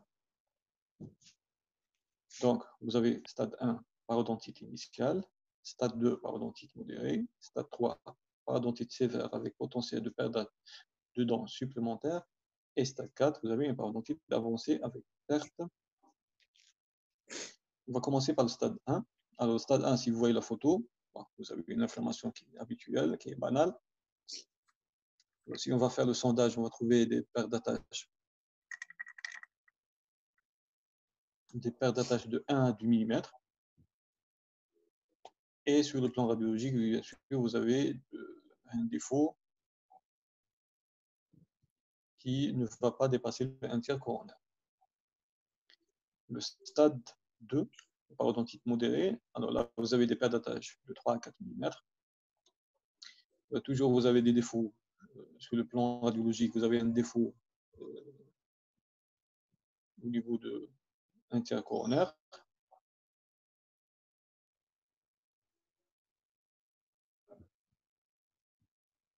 Alors, ce défaut au niveau de un tiers coronaire, il peut aller jusqu'à 33% de la longueur radiculaire. Donc, vous avez des pertes d'attache qui sont supérieures ou égales à 5 mm. Vous avez un défaut osseux qui est situé au niveau de 2 tiers radiculaires.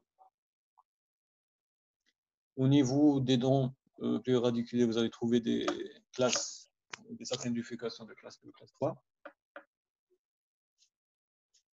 Pour le stade 4, alors le stade 4, c'est le stade 3, mais plus sévère.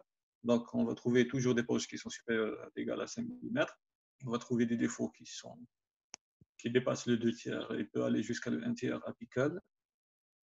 Ce qui est important au niveau de la classe 4, au niveau de stade 4, pardon, c'est que là, on doit mentionner la mobilité. Donc, la mobilité, elle est de 3 à 4. Et on doit aussi mentionner que sur le plan thérapeutique, c'est un cas compliqué à gérer. Donc, vous voyez la dernière image, c'est des dents. Sur le plan chirurgical, c'est un petit peu difficile de réaliser les chirurgies au niveau de cette stade 4. Mais elle sera toujours possible. Alors, si on va analyser les stades 1, stade 2, donc on peut réaliser un traitement chirurgical, 15 prises de patient, et de pratiquer tout ce qui est chirurgie parodontale de débridement, voire même des chirurgies qui sont très avancées.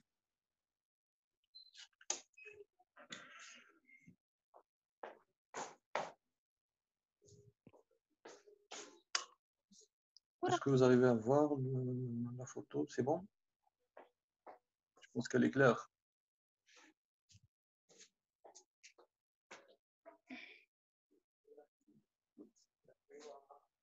Donc, vous avez 4 stades.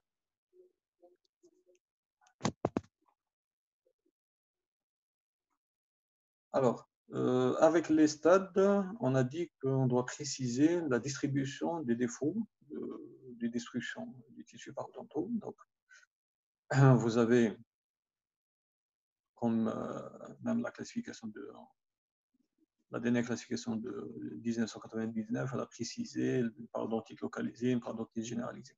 La différence, c'est que cette nouvelle classification, je pense que vous savez qu'avant, on utilise la notion de site. Lorsqu'on dit parodontite localisée, ça veut dire que vous avez inférieur ou égal à 30% des sites de toute la cavité buccale. Ça, en principe, on vous a déjà enseigné. Par contre, pour la nouvelle classification, au lieu d'utiliser la notion de site, on utilise la notion de dent. Parce que selon la nouvelle classification, quand je traite, que ce soit non chirurgicalement ou bien chirurgicalement, en particulier chirurgicalement, à vrai dire, je ne vais pas traiter un seul site. Je vais traiter la dent complète. Parce que là, il s'agit du tissu de soutien de la dent. Donc, pour une parodontite localisée ou bien généralisée, je vais utiliser la notion de dent.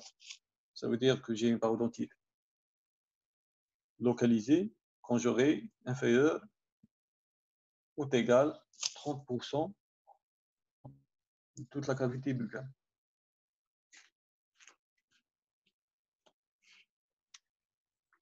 Est-ce que c'est clair pour cette remarque? Parce que c'est une remarque qui est très importante.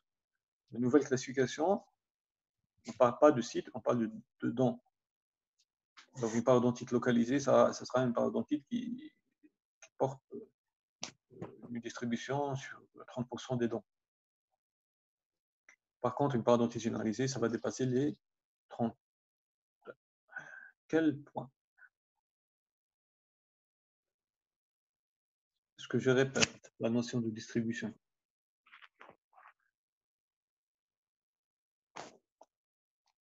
Alors, ok. Les anciennes classifications, lorsqu'on dit une parodontite, par exemple, lorsqu'on dit une parodontite chronique localisée, une parodontite chronique généralisée, on calcule le nombre des sites qui sont atteints sur le nombre de sites complets de la cavité buccale et on va avoir un pourcentage. On va le multiplier par 100, on aura un pourcentage. Donc, quand j'aurai un pourcentage inférieur est égal à 30%, je parle d'une parodontite localisée. Par contre, quand j'aurai un pourcentage qui dépasse les 30% des sites, je parle d'une parodontite généralisée. Au lieu de dire site, on va dire dent. Ça veut dire je ne vais pas calculer le nombre des sites, je vais calculer le nombre des dents qui sont atteints de maladies parodontales, de parodontite. Et je divise sur le nombre total des dents de la cavité buccale, et je multiplie par 100 et j'aurai le pourcentage. si j'aurais moins de 30% de dents, je parle de parodontite localisée. Quand j'aurais plus de 30% de dents, j'aurais une parodontite généralisée.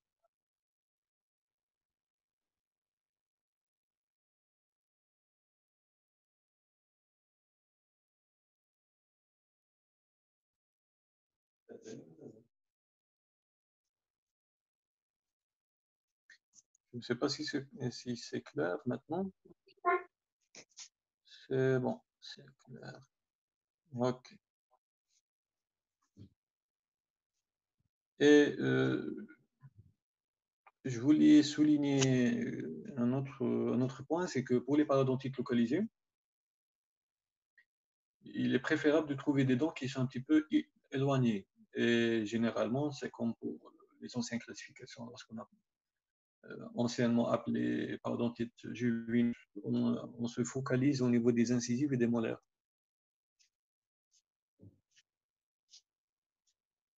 Ok. Donc ça, c'est concernant les stades. On va passer aux grades. Alors, les grades incluent l'estimation du risque de progression de la parodontite ainsi que la réponse attendue au traitement. Donc les grades, à travers les grades, et en même temps, on va évaluer la réponse vis-à-vis au traitement parodontal. Ce n'est pas toutes les parodontites qui vont répondre de la même façon à un traitement parodontal. Même si je vais réaliser un traitement chirurgical, il y a des parodontites qui répondent suffisamment au traitement chirurgical, il y a d'autres qui ne répondent pas. Donc automatiquement, quand j'aurai deux parodontites, même si ils ont le même stade, pas forcément qu'ils ont le même grade. Autre chose à préciser,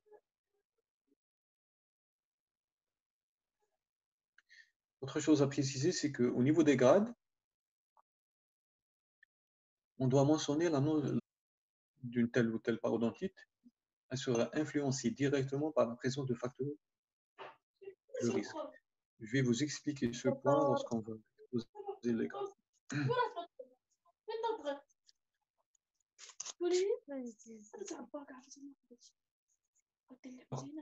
Je ne sais pas si vous pouvez voir ces photos. Alors, ces photos qui vont illustrer les grades. Alors, je vais prendre le premier cas. Donc là, vous avez un cas de parodontite avec une inflammation gingivale modérée. Vous avez des migrations secondaires à la maladie parodontale.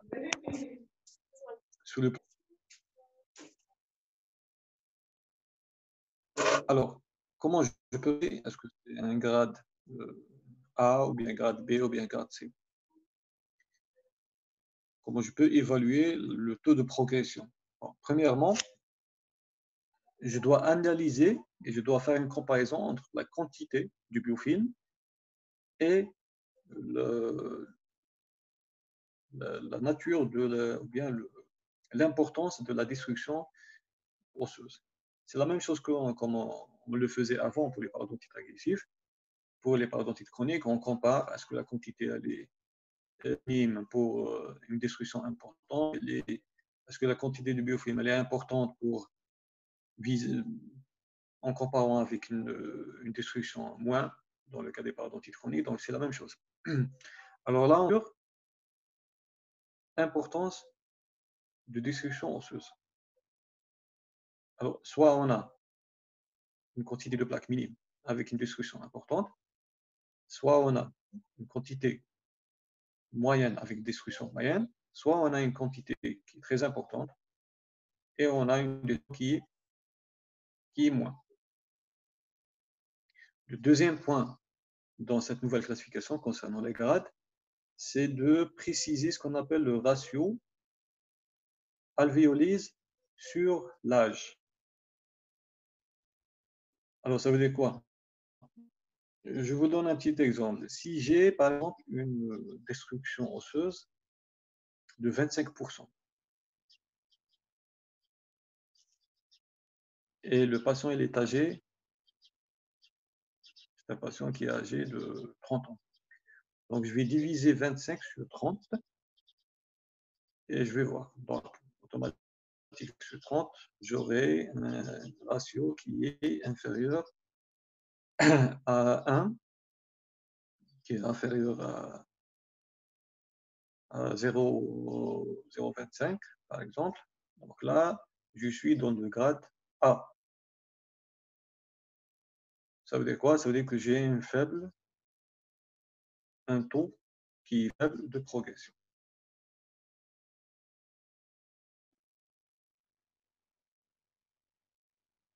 Le deuxième cas, là, j'ai un cas de un taux modéré de progression. Vous voyez sur la photo clinique et radiologique, on a des destructions qui sont importantes. Donc là, la destruction osseuse, elle dépasse 50%. Donc si je vais prendre le ratio alvéolyse sur âge, si je trouve que là, il est de 1, ou il dépasse 1 avec une petite valeur, donc là, je suis dans le grade B, ça veut dire que j'ai une progression qui est modérée, donc je vais grade B.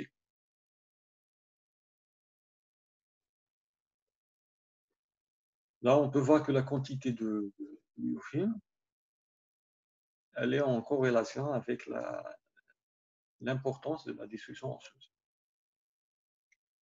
Le dernier cas de figure, c'est le grade C. Donc là, il s'agit d'un taux de progression qui est très rapide. Donc là, si je compare la photo clinique, vous voyez que la destruction gingivale elle est importante, beaucoup de récessions. Au niveau radiologique aussi, on a des destructions qui sont importantes. Et là, ce que vous voyez, on a des sites édentés. Alors là, les sites édentés, est-ce que les dents sont perdues à cause du problème parodontal ou d'une autre cause? Donc là, on doit avoir plus de 4 dents qui sont extraites à cause de la maladie parodontale. Si j'ai plusieurs dents qui sont extraites à cause de la maladie parodontale, donc là, je peux qualifier cette parodontite de grade C avec un taux de progression qui est rapide.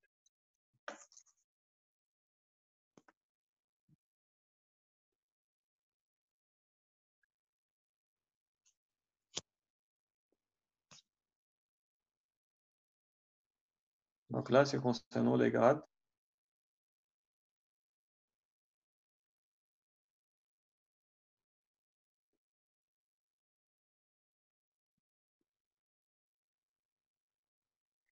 Donc, si je prends un cas, par exemple, et je veux poser le diagnostic de parodontite, donc je vais utiliser le stade 1, stade 2, stade 3, stade 4, et je dois utiliser les grades, grade A, grade B, grade C, et il ne faut pas oublier la distribution. Est-ce que c'est une parodontite localisée ou bien une parodontite généralisée?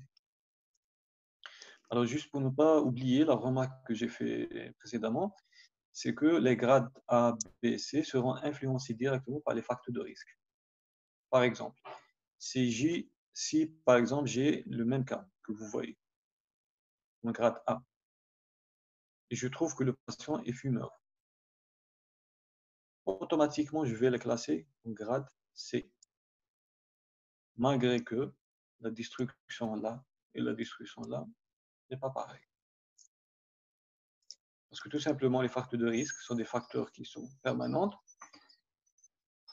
Et tout ce qui est permanent, tôt ou tard, on aura des destructions qui sont très importantes avec le temps, malgré un traitement parodontal qui est entrepris.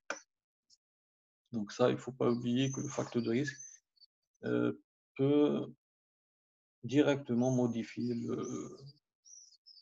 votre grade.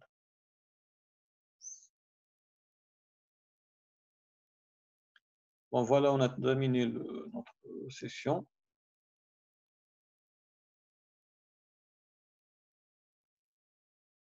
Donc ça, c'est juste le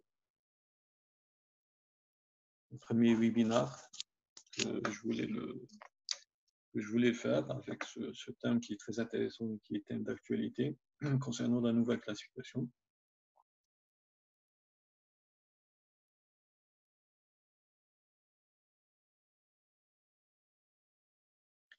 Alors pour le grade C, le pourcentage dépasse les 50%.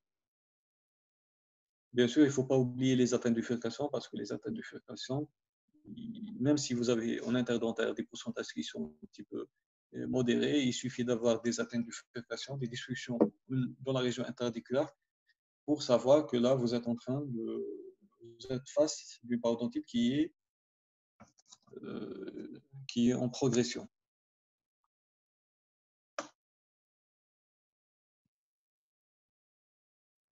Je vous en prie.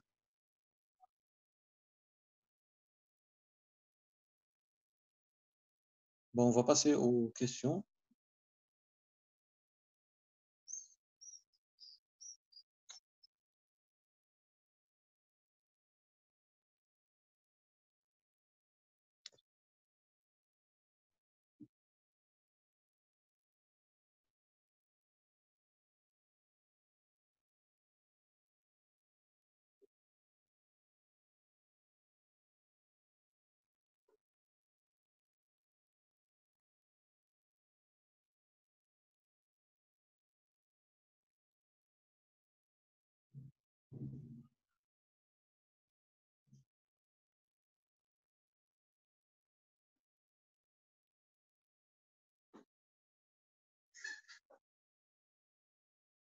Alors, la nouvelle classification, c'est la nouvelle classification qu'on a déjà abordée. C'est celle de 2018. On a une autre classification, c'est concernant les restrictions. Bon, ce n'est pas une classification qui est récente. Elle date de 11, mais comparant à la classification 2000 avant 1985, elle reste d'actualité. Ça, c'est la question de Aladdin. Si vous m'entendez, est-ce que c'est clair ou non?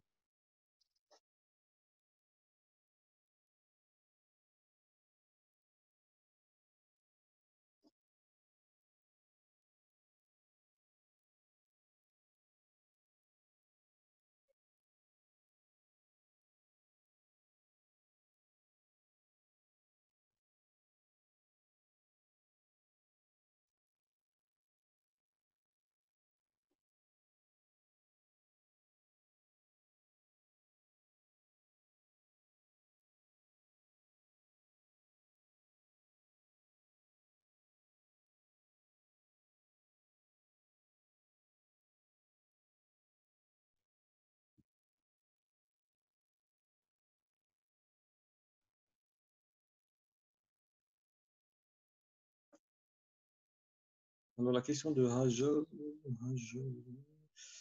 s'il vous plaît, comment savoir si la poche peut contaminer? Voilà. Alors, comment je vais savoir? D'abord, ça, c'est votre. Donc, initialement, vous avez fait un sondage initial. Donc, il faut conserver les informations de l'examen initial. Et quand vous allez suivre le malade, à chaque fois, vous allez faire le sondage et vous allez repérer les modifications. Donc, vous allez faire une comparaison. Si vous avez une poche de 6, et après 3 mois, 4 mois, votre traitement n'a pas contrôlé la poche, donc vous aurez une poche qui est ouverte à nouveau.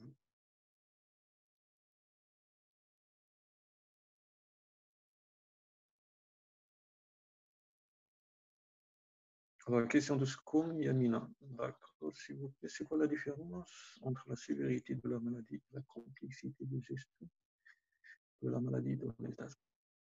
Alors, comme on a dit, la sévérité, elle va dépendre des paires d'attache. Donc là, on doit suivre les paires d'attache, les différentes valeurs de paires d'attache, il va vous donner une idée sur la sévérité de la maladie parodontale.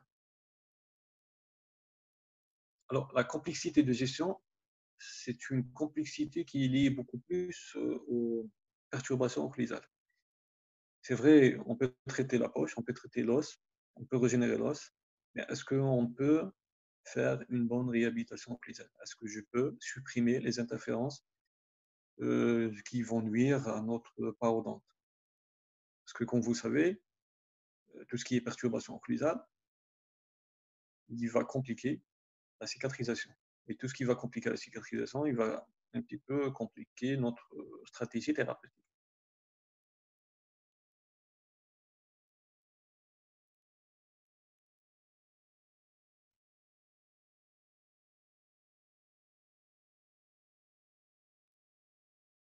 Je ne sais pas ce que c'est que là pour...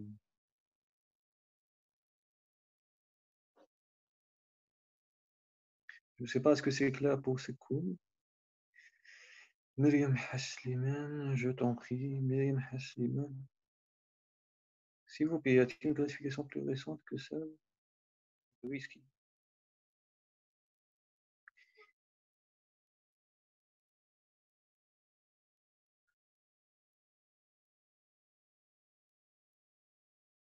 Alors, il y a une autre classification que j'avais l'occasion de l'enseigner. Bon, je ne l'enseigne plus maintenant. C'est la classification de Clark, 1995 ou 97, à peu près comme ça. Mais ça reste toujours une classification qui est plus récente. Donc, c'est une classification, la classification de Clark. Elle insiste beaucoup plus sur le facteur de risque locaux et les facteurs de risque systémiques. Mais je pense, à mon avis, que le diagnostic histologique, ça ne va pas changer. Le diagnostic histologique, ça va on peut le répartir en diagnostic qui va préciser les étiologies infectieuses et les étiologies qui vont modifier la réponse du parodonte vis-à-vis au biofilm. Donc, on n'aura pas de grande différence. S'il vous plaît, docteur, je n'ai pas bien compris où réside la différence entre un patient parodontal en rémission et un patient parodontal. Je vais répéter. Un patient parodontal en rémission, c'est un patient proche, perte d'attache. Donc, c'est un patient qui ne présente pas d'aggravation au niveau de la poche et au niveau de la perte d'attache. Ça veut dire que la poche reste toujours fermée et lorsqu'on fait le sondage, il n'y a pas d'aggravation, il n'y a pas d'augmentation du chiffre de sondage. Mais par contre, sur le plan gingival, on va trouver une inflammation gingivale. Ça veut dire que quand je fais le sondage, je trouve un saignement, mais je ne trouve pas d'approfondissement de la poche. Un patient parodontal en récurrence est un patient avec une parodontite qui n'a pas répondu favorablement au plan de traitement. Ça veut dire que la poche va se réouvrir de nouveau et la perte d'attache va augmenter. C'est ça la différence.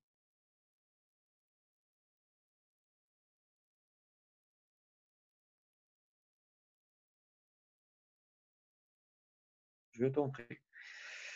La miatoire, c'est-à-dire si on effectue un traitement adéquat, on pourra passer de grade C vers grade.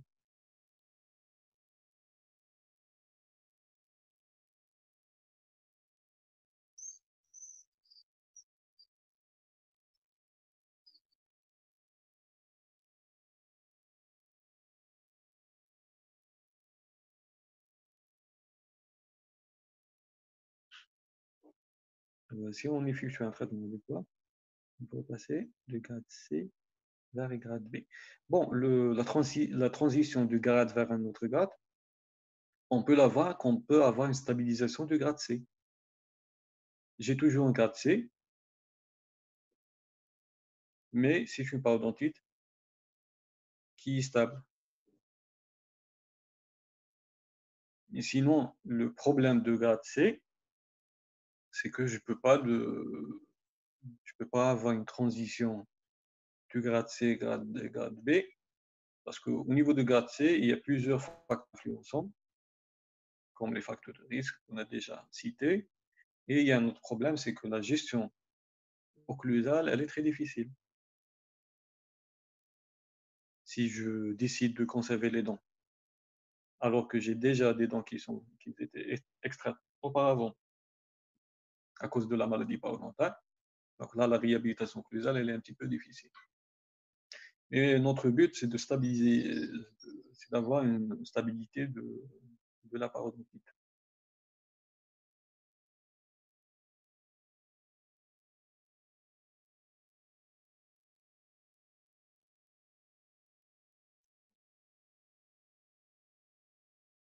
Je vous t'en prie.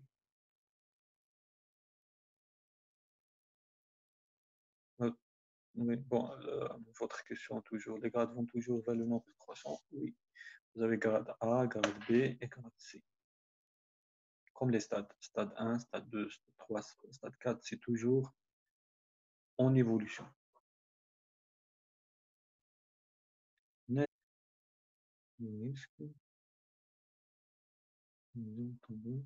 maladies systémiques.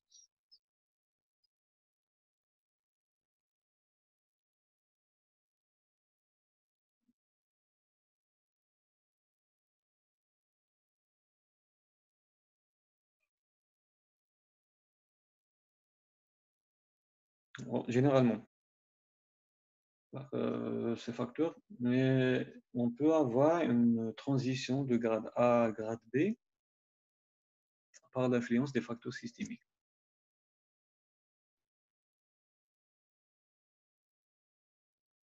La progression des stades, des grades, pardon, elle va dépendre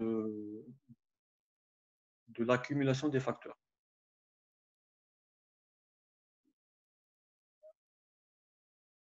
Ben Bouzien, je ne sais pas si c'est clair.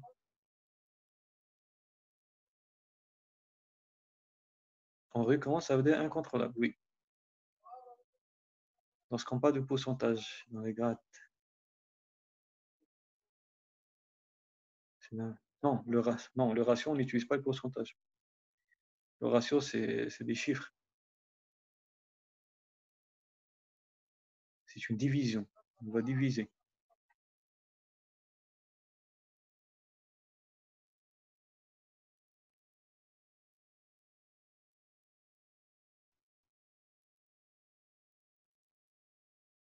Je t'en prie.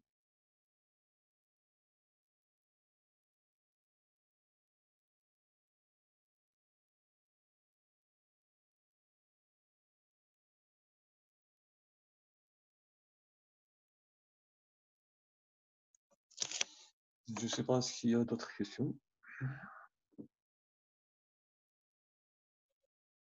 Alors, le prochain webinaire, Inch'Allah, si on aura l'occasion de l'organiser, ça va être un petit peu sur l'application. On va essayer d'apprendre ensemble comment utiliser cette classification, comment appliquer cette classification.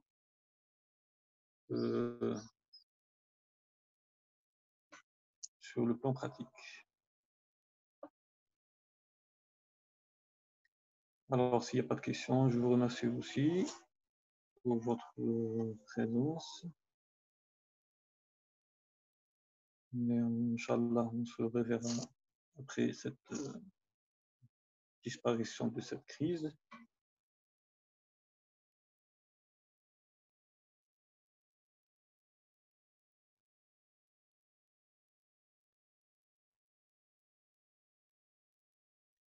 Alors, si vous avez d'autres thématiques, vous pouvez le proposer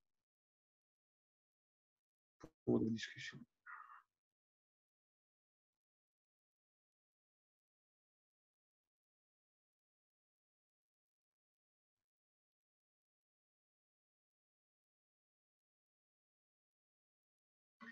Ok, je vous dis bonne soirée et à bientôt.